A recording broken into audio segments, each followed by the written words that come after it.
Hello, what's up mga idol? Nandito na naman tayo si Daddy Bo. So this time i-raffle natin uli yung Son of Flash 2.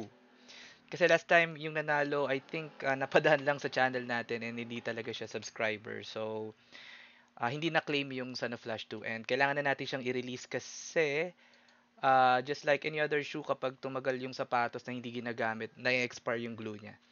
So that being said, ginawa na natin yung preparation. So in-export na natin yung in-export na natin yung names ng mga nag-comments and sumali dito sa ating mini raffle.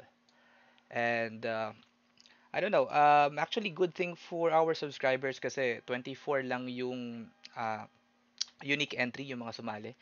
And I think malaking chances nyo na manalo kasi konti lang yung sumali. Well, without further ado, mabilis lang to. Medyo busy rin si Daddy Bo. Ayan na. I-raffle na natin. Ayan, kinopy-paste na natin lahat ng mga participants, yung mga sumali sa raffle. And good luck sa inyo. Sana manalo kayo. And I'm looking forward na sana yung manalo this time is subscribers talaga natin. And hindi yung naligaw lang.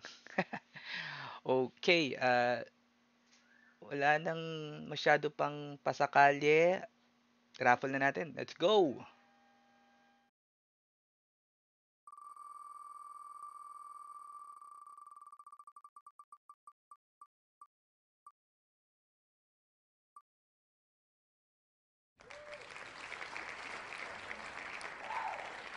Ayan mga kaibigan, nanalo po si Marlon Arellano. Nanalo ka ng Son of Flash 2 9.5 US. Congratulations and stay lang kayo. Marami pa tayong ganito sa susunod. Bye-bye!